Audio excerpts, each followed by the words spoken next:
One of the things I was lacking is I am afraid or terrified of public speaking. All right, and now as a manager, or, as a leader, you're constantly in town halls and presenting stuff, right? And then my manager was like coaching me through this. I've had my immediate bosses coaching me, I've had peers coaching me. I sometimes even have very junior team members. It's really great because over the years of working, we kind of fix ourselves into this little box or way of doing things. We always have somebody in our office that we hate to get in a conversation with. So you should pick someone like that and come back and tell me how you regulate your thoughts.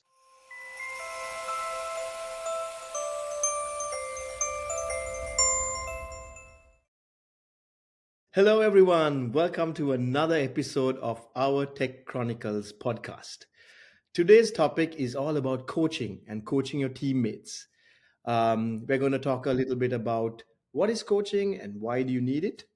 We're going to explore some of the techniques that you can use when you're coaching someone. Then we're going to dig into some personal experience of us having received coaching and also having provided coaching to our teammates. And we'll also talk about what has worked and what doesn't work from our perspective. Does that sound good? Sounds good. Before we started, right, I want to ask you a quick question, right? If you could have one superpower as a coach, what would it be and why? Go. Reading their thoughts. That was going to be mine. Why? I'd say it's the ability to better influence. So I think coaching is a lot about influencing the people and how your influence impacts them. So I would say that. That's very true. Very true. The reason why I was gonna say read their minds is because then I know what the team wants so that I can provide it for them. Well, just to kind of counter argue that sometimes you can't give everything that they want. So how That's do you very balance it true. out? That's very true. Very true. Cool. Let's dig into the first area. What is a coach or coaching and why do you need it?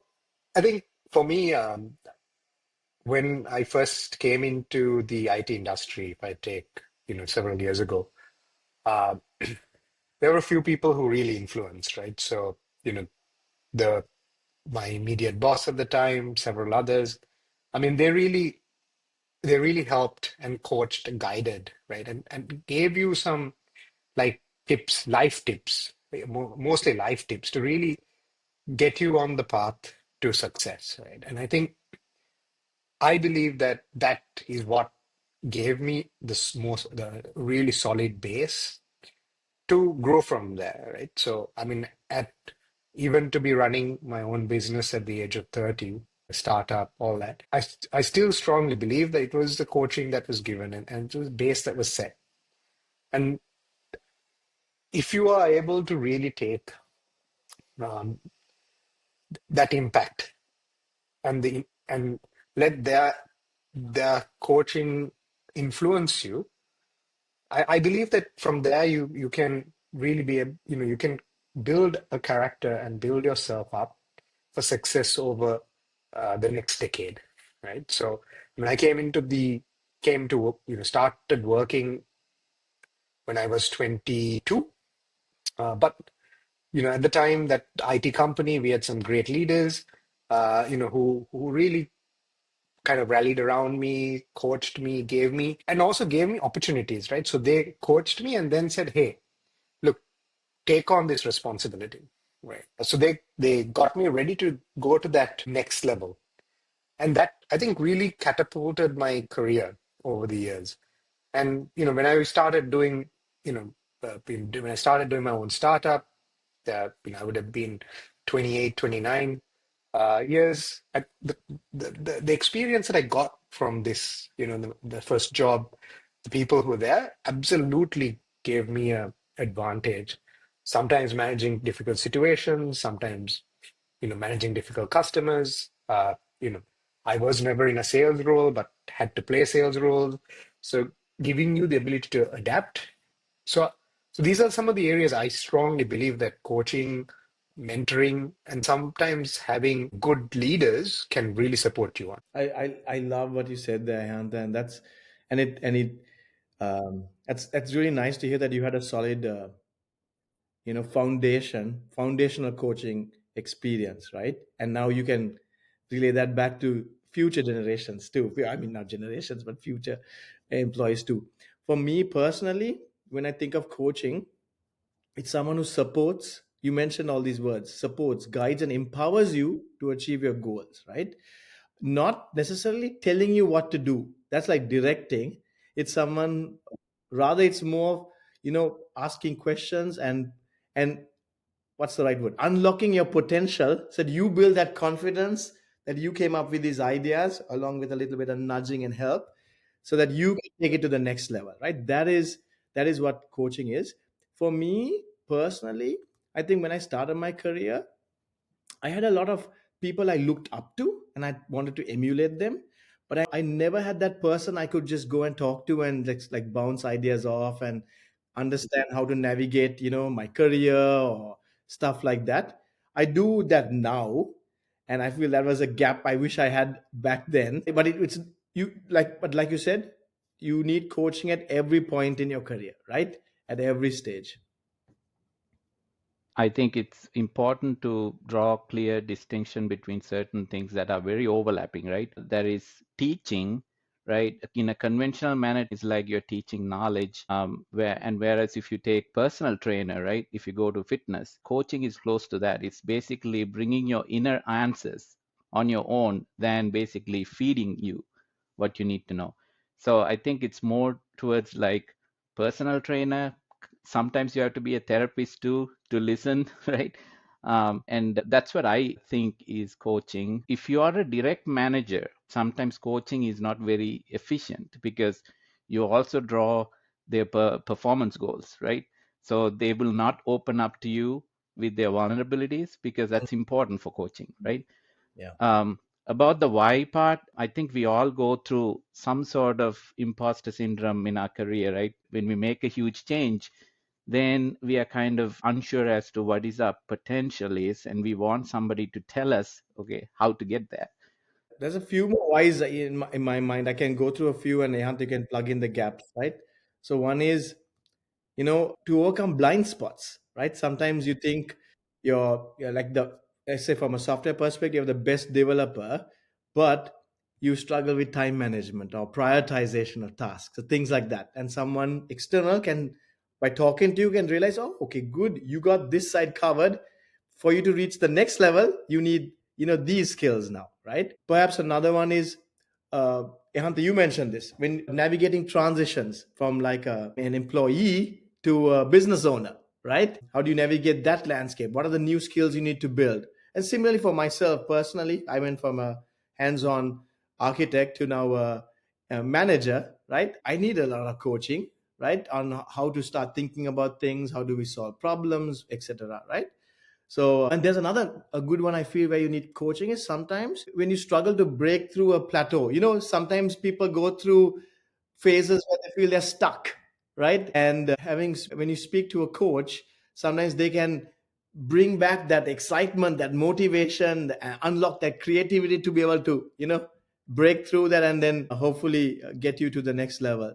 I feel that's another good example, perhaps. Yeah, absolutely. And to go back to what Sean's point is, how do you really play the middle line between a coach and a therapist? It's a fine line, but what I'm seeing more and more is that, especially the younger generations, or at least the Gen Zs, they call themselves, you are always kind of switching between therapy and coaching because that's how the newer generation has been. It reacts and works. So it's an interesting balance, but I think you have to have both sides, and it's really important to get that balance right. But to really build on all of this is, I think the biggest learning, Roshan and Shan, is that when I started doing my MBA, right, something that the MBA gave was free executive coaching, and Mm, these were people who were certified global executive coaches, had experience working with, Fortune 500 CEOs and C levels. The things that they taught, or at least coached me on, some areas were like, what do you do in the first 90 days of your new job? Right. I mm, mean, when I came into my current role where I'm leading a tech company with over 150 people um, in the Sri Lankan space, but now looking to go international. How the learnings from that, what you do in your first 90 days in a new job, was immense, because that's where you build your foundation again, right? And that's where also you create an impression, right? So these are some of the things why, I mean, I don't think I would have looked at it in such a structured manner if I didn't have the coaching. I would have come in and, kind of gone, oh, let me see what I can do, right? But now you have the structure, right? And then once you have the structure, it's much easier to navigate, because you know which box to click, which box to tick, which signs to search and look for, right? So another example of why I would say coaching was. You hit the right spot. Like sometimes you need to apply different types of coaching, right? Given the situation. I think you probably know Edgar Schein's book about situational leadership or in Mm. coaching. So basically he categorizes the team members to go through 4 different stages. S1 being wide-eyed and excited, fully energetic.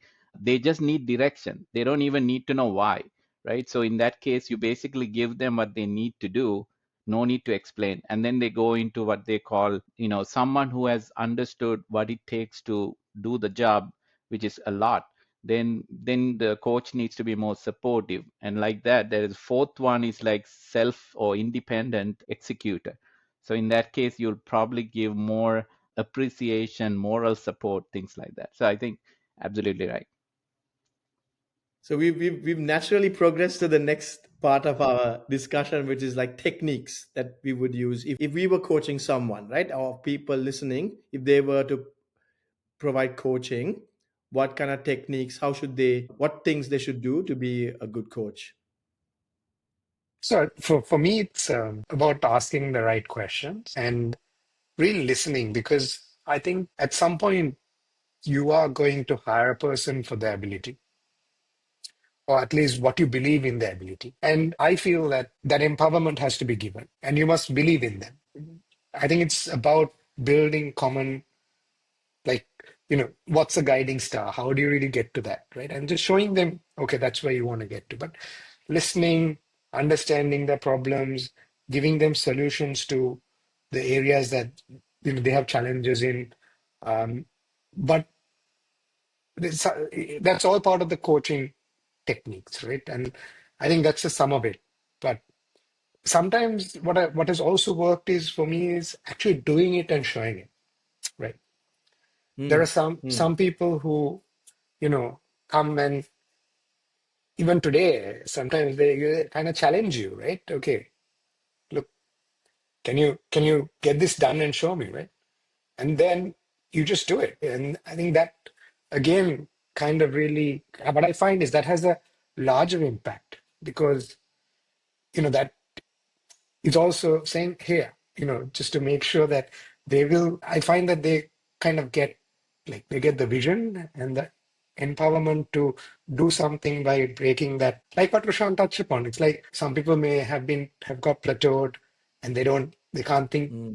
sometimes just need that aha moment to, and the energy to break that, glass ceiling or plateau and move forward. So those are some of the techniques that has worked for me over the years. Yeah, just to follow on that, without establishing trust, there's no real coaching happening. And it happens to me all the time as a leader or manager. That's why I said the coaching usually doesn't work. Is that whenever I ask the person like, what are you like? What are the areas you want to improve or areas that you think you're weak Mhm. at?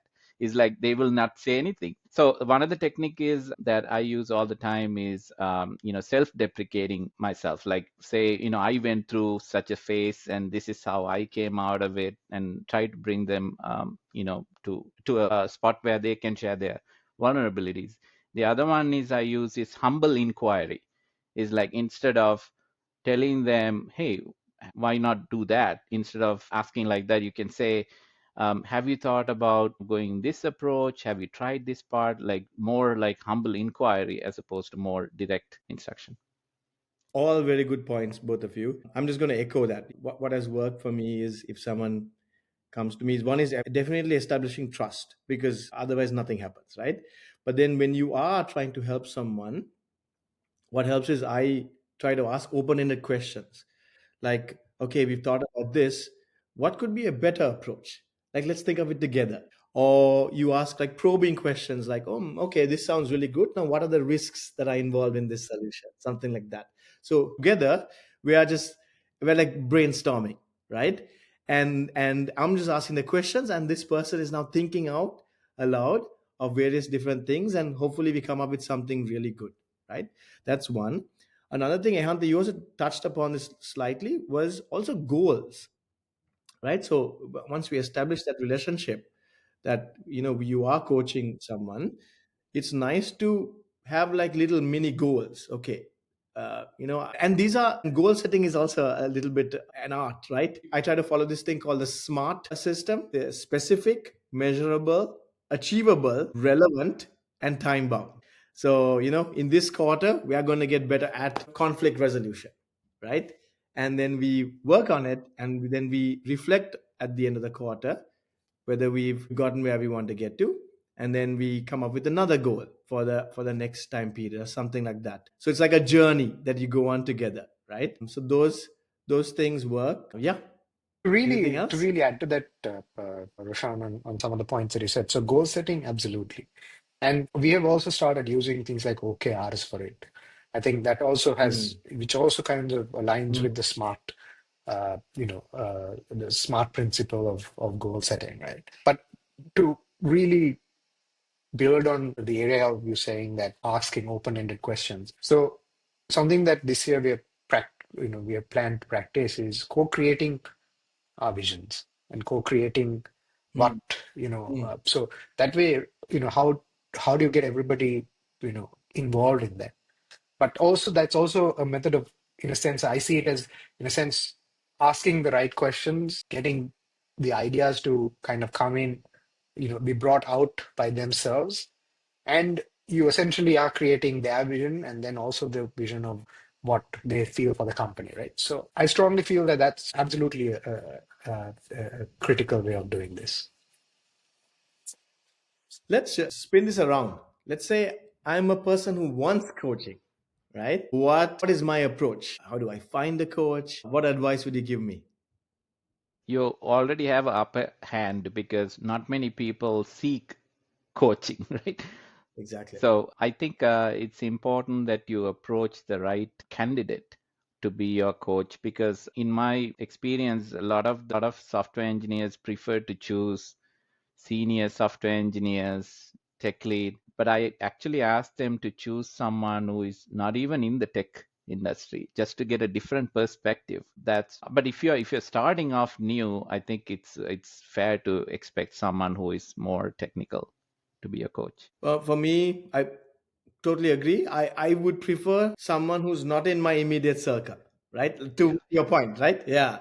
And even someone from a different company would be even better, right? Because then you get a different perspective of things. A few things that I would suggest for someone looking for coaching that has worked for me is be prepared. What goals, specific goals do you want to achieve? And also, just because you talk to one person doesn't mean that person is your coach. Remember the trust factor and the relationship. So talk to a few people, 5 people, let's say. Maybe one you strike a connection, and then you continue that, because there's no guarantee that that one person would work out, right? It has to work both ways. And I would say also then be open minded, because sometimes their thinking might be so different that it might unlock something within you. So be open minded and try it out, and then come report back, right? So I would slightly break that down differently, right? So I think I feel that you must have a coach in the environment you work in, because they directly are able to guide you in achieving what you want to do. And also because they see you on a day-to-day basis, right? So they will be able to spot areas, kind of, you know, uh, where you're blindsided on. They may be able to guide you on areas that are like mistakes that you make. Um, Mm-hmm. so you have kind of the instant feedback. Then absolutely agree with Mm, Roshan and Shan mm, on the fact you must have a coach outside, you know, which are not in your circle, which gives you that added perspective, right? And then I think you must also have somebody who can guide you from a, uh uh career perspective, who's who's in the same industry, maybe, who is, maybe in C levels, etc., but that can be within the company or outside the company. So I think that's how I would structure these, 3 points for from when you're looking for coaching. If you guys like content like this, don't forget to hit subscribe and on all our social channels as well. Shall we change, explore our next area, which is share some personal experiences as a coach or having received coaching? As a receiver of coaching, I have an example to bring up is some time ago when I made a shift to architecture role, I really needed someone to coach me and get me up to speed because I felt like I was not where I want to be. And this coach was really fun. Like there are some coach that immediately you feel warm and you can open up, right? This gentleman basically understood who I was, so very important. Like he understood that I love art, like drawing and things like that. Then he twisted that to say, okay, why don't you use your skill to draw it in a whiteboard, how you understand the as is architecture of a system that you wanted to re-architect, right? Then that was like a spark that went on in my mind. Like I bought a massive whiteboard and I started using different color pens and drawing, and sometimes even draw cartoon that are funny, like a ticking time bomb in one place and another one that is like a snail for slowness. And then people started coming into my office and they really enjoyed my artwork. But the important part to note is that that made me get into more detail level diagramming Mm. to explore and be curious. That really helped me. That's a good one, Shan. Thanks for sharing. I can share a very recent one, right? This is actually a little bit of coaching I got from my immediate boss, right? So if you know me, I have a very strong focus around delivery, right? If I deliver something, really, I have this crazy focus around that.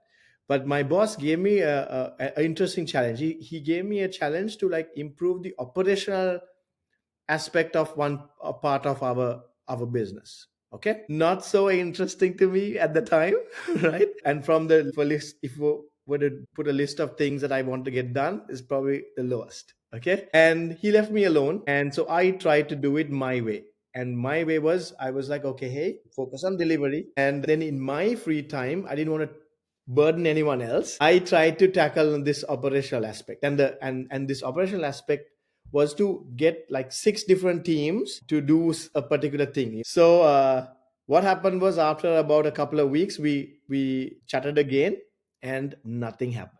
Right, and he was like, okay, why do you think this didn't happen? I said, okay, I was the bottleneck because I was focused on delivery, right? And I did try something, but I couldn't get buy-in, and so execution was poor.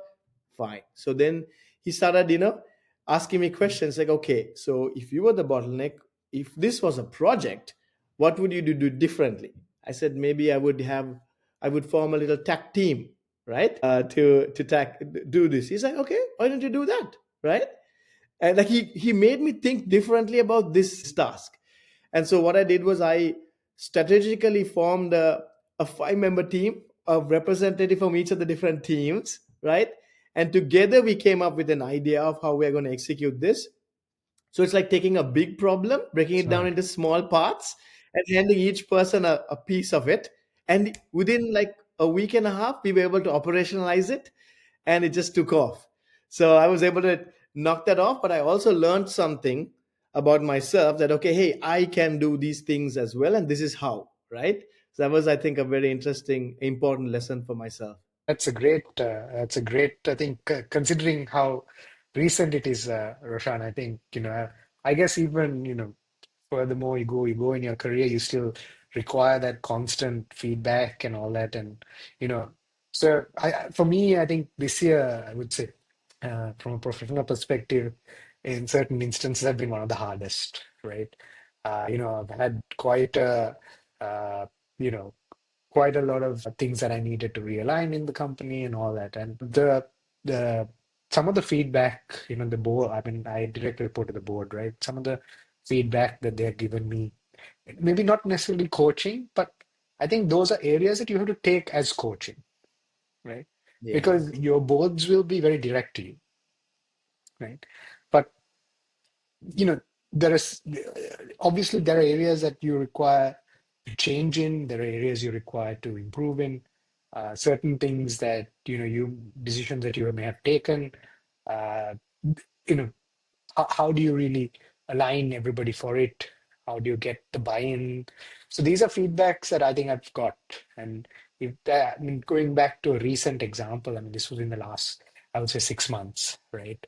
And y- you know, change, adapt. I think take the Mm. feedback, adapt, build trust, and then execute. I think execute in the sense of saying, hey, get it done. You know, get the ship moving in the right direction, right? So I mean, these are, it's feedback. I take it as feedback, and then we from there you kind of really build on that to make it feel, making it more into a coaching kind of atmosphere. I can give you another example. This is going back a couple of years when I was an IC, an architect, right? So I was an architect for four different networking teams, right? One of the teams was a very hardcore, like core networks team. And so that was always a blind spot for me. I was out of my depth there, right? Versus the other three, I knew exactly what was going on. But then my boss at the time, this is the thing of having good leaders, right? And coaches. He gave me this challenge of coming up with a network isolation strategy for the company, right? For a particular thing we were going to do. And he said, Groshan, it's all yours. And he didn't tell me what it entails or nothing. So as I started, breaking this thing down into pieces, I realized, hey, I really need to work closely with that team that I've not worked closely with before, right? And so it was like a brand new challenge. And I had to work closely with them, form a partnership, and build those building blocks such that together we've created this network isolation strategy, right? And when I circled back with my boss, he's like, that was what I was hoping for. You've been always talking to me about, okay, not having a close relationship with them. Now this forced you to do that. And look what has happened, right? You've come from here to here. You're in such a better place. And I was very thankful for him for that. Sometimes it's situational as well, but I think all the dots aligned and it worked out. Yeah, one example I can bring up as a provider is that in my previous employment, there was this girl who actually made a shift from IT tech support into engineering role. So but she was fantastic in her enthusiasm and curiosity, and most of all, what the hidden skill that she didn't know how to capitalize on was the frontline communication capability, because she was dealing with customers all the time. So all it took was a little bit of coaching and directing to get her into engineering and put her in a maintenance. She was actually working in a maintenance project, so it was perfect. And then she made a huge impact in the team, and now she is directing her own team of Oh wow, software that's development. awesome, man. That's That fantastic. is fantastic, to hear the success stories of this. So to really, I think to add on that as well. So in 2019, um, I'm just looking up for it on my laptop. Is that I have a whiteboarding session with my executive coach on what are the key areas, right? So you know, she has listed down strengths, weaknesses. Mm. What are the difference? What are my strengths, right? Multiple areas, disciplines, etc. Being able to create vision, experience with working with boards. What are the weaknesses? Tough negotiations, anxiety, being more less defensive, more concise. I'm just reading out what I have now. Looking back and now coming into 2025, as of tomorrow, it's exactly, you know, 5 years since this was written, right? So some of my strengths I still need to build on, right? And improve. And some of the weaknesses on tough negotiations, I think in the last 5 years, I've had multiple tough negotiations. And that's really helped me build on those areas. I'm definitely far less defensive than I used to be. So, I mean, these are dashboards that you also create, right? So I find this whole dashboarding thing on as personal experience really helps when you, I think, look at, okay, what's your next 5 year vision, right? So put it on a piece of paper, take a picture, kind of really um, understand what you want to do, and then look at what coaching you require to align yourself there, right? So, I've had my immediate bosses coaching me, I've had peers coaching me. I sometimes even have, like, very junior team members who say, "Hey, Hamza, you know, have you thought of it this way? Shall we do it this way? Shall we do it?" Mm. And sometimes it's really great because I think we have, over the years of, working, we kind of also kind of fix ourselves into this little box or way of doing things. And then you have a very, junior, you know, I mean, they were born basically even after we left school, some even after we were in uni, but still, they come and give you a totally different perspective, which really throws you off. But it's also listening, right? I think also you have to listen, take those feedbacks, and Open. and Yeah. look at each and every, minute detail, because there's something in there that can always, help you. That's excellent, Hunter. I'll give you one more example, and you guys both are gonna crack up. So when I became a manager, one of the things that I was lacking. So remember, you were doing this SWOT analysis on yourself, Hunter. One of the things I was lacking is I am afraid or terrified of public speaking. All right, and now as a manager or as a leader, you're constantly in town halls and presenting stuff, right?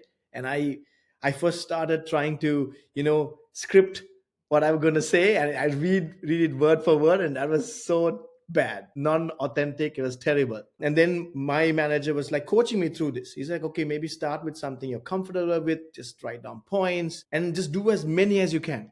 And at that time, you know what happened, Ehanta? You invited me to speak to your company, right? And I took that as an opportunity. Okay, fine. Nobody knows me except for Ehanta. So even if I mess up, it's okay, right? And so I took it as an opportunity to challenge myself and do it, right? And talk about something I know. And we talked about, platform engineering, right? And what was very pleasant after that was that so many people, Ehanta, from your company added me on LinkedIn and wrote to me and said, hey, I would like to pick your brain on this, and I'd like to learn more about that. Can you share this technology? I thought, hey, this kind of worked.